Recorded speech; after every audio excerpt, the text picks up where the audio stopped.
Informed, not inflamed. Sports.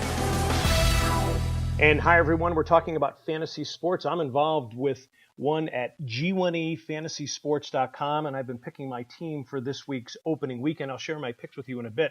And we'll talk strategy with our informed, not inflamed football insider, Eric Snyder. But let me go over the numbers about fantasy sports first. According to the Fantasy Sports Trade Association, 32 million Americans play fantasy sports. They spend more than $400 a person, which totals about $15 billion. Out of that $15 billion, 11 comes from football. Here's something wilder. The NFL's annual revenues are only about $10 billion a year, far less than the market for fantasy football. No surprise with the social media that is booming. Our man with the answers is my man Boychik. You know him as Eric Snyder. He, too, is coming to us from Las Vegas. He is our informed, not inflamed football insider. Plus, he's also on the Power Hour with Paulie on 9:20 a.m. in Las Vegas, and he is not surprised at all about the fantasy football craze. No, not at all. The football is by far our national passion, and you get a chance to be a general manager, and it's the reason why. Let's go back to even the lineage of it. Look at the strong ratings for the NFL draft. Look at the NFL draft every year outdoes many Major League Baseball games. The NBA playoffs and the NHL playoffs at the time are dwarfed by the NFL draft, and you really are your own general manager. Who's my team going to pick? Now you get a chance to be the general manager of your own team, picking players throughout the league and hoping you accumulate points. In many leagues winning money, and others such as ESPN and Yahoo and different websites, just having that fun of, hey, I'm in control. Again, I am working with a fantasy sports site called G1E Fantasy Sports. It's at G, the number 1, and the letter E, fantasysports.com. And they have many different games there, so you can pick a new team each week. Now, here's my team for week 1. Quarterback Andrew Luck versus the Broncos, running back LaShawn McCoy versus the Jags, running back Arian Foster versus the Redskins, tight end Jimmy Graham versus the Falcons, wide receiver Brandon Marshall versus the Bills, wide receiver Michael Crabtree versus the Cowboys, kicker Gostkowski versus the Miami Dolphins, and also the Pats defense versus Miami. Boychik gave me his assessment of my picks.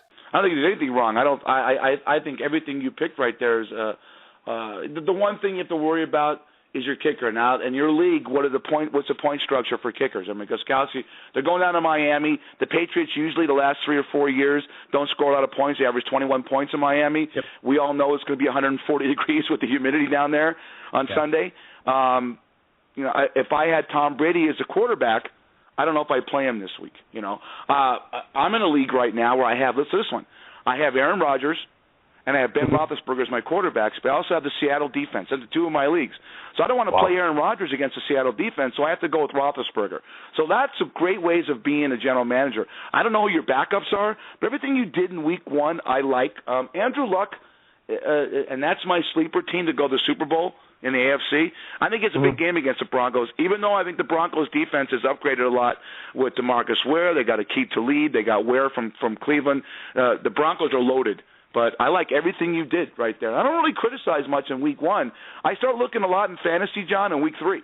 And say, okay, let's get the trends because football's only 16 weeks, 16 games, and you pretty much know in the week 3 or week 4 what you got going. Again, you have to know the rules as well as the players and who they're playing. With G1E Fantasy Sports, I am doing the week-to-week games. Eric is doing the season-long games. So I asked him about overall strategy in picking players at any time. Well, obviously, the sexy sentiment is you think, okay, let's look at the stats from last season and let's look at what players accumulated, and you really, if you're a smart fantasy football player, and I don't want to sound ignorant or arrogant here, you really don't want to go quarterback in the first round unless it's a Peyton Manning, because the other guy's going to throw 35 or more touchdowns. But the other guys, Tom Brady wasn't a great fantasy quarterback last year. Brees had a decent year. Rodgers was injured. So a lot of your guys you think are going to have big years as a quarterback don't. I love going wide receiver in the first round. You look at the Alshon Jeffries. You look at the Brandon Marshalls. The kid got suspended from Cleveland, Josh Gordon, had 1,676 yards receiving last year. Because receivers can get you yak, and that's yards after the catch. And in a lot of leagues, depends what your point system is set up. That's where you look at your different league. You get points for every 10 yards that these guys get. You can get 5 points. So a guy gets an 80-yard touchdown. Anytime, if that's 144, you do the math. You're better at that than I am. But you could accumulate points for yards after catch.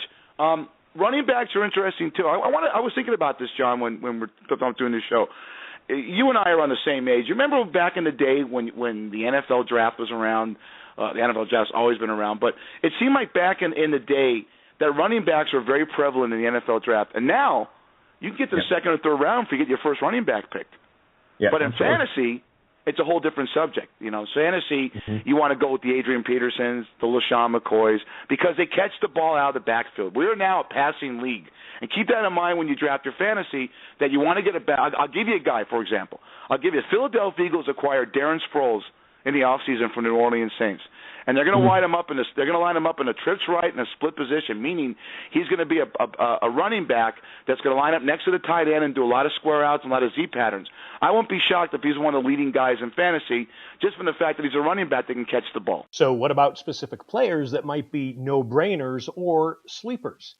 Boychuk had plenty. Peyton Manning's your quarterback. LaShawn McCoy is your number one running back of the Philadelphia Eagles. Megatron, Calvin Johnson from the Detroit Lions is your number one receiver, but I like the two Bear guys. I think Jay Cutler is going to throw out to Alshon Jeffrey and Brandon Marshall from the Bears.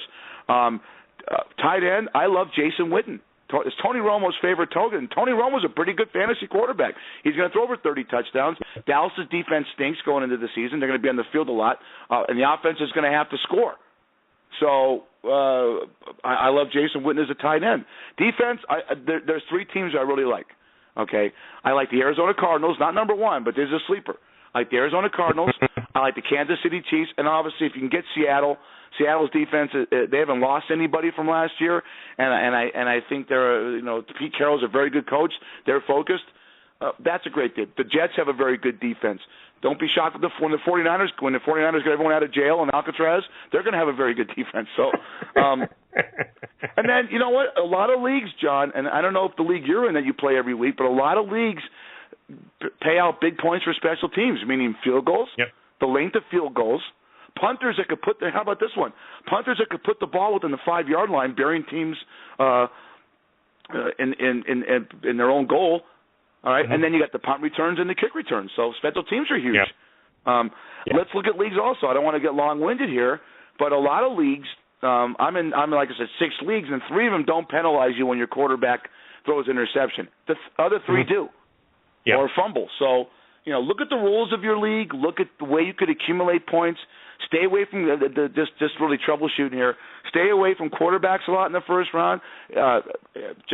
Stock up on wide receivers and running backs. And you can get a quarterback like a Jay Cutler who's going to throw touchdowns, or Tony Romo in the 3rd round, and you're going to have a pretty good fantasy team and stay alive for the rest of this season. Again, that was Eric Schneider, our Informed, Not Inflamed Football Insider on fantasy sports. If you're interested in the fantasy sports site that I'm on, it is G1EFantasySports.com. That is the letter G, the number 1, and the letter E, FantasySports.com. Check it out. We'll have more as we prepare for Week 2 of the NFL season. Catch you next time. Stay informed, not inflamed. For more on John Daly, go to InformedNotInflamed.com.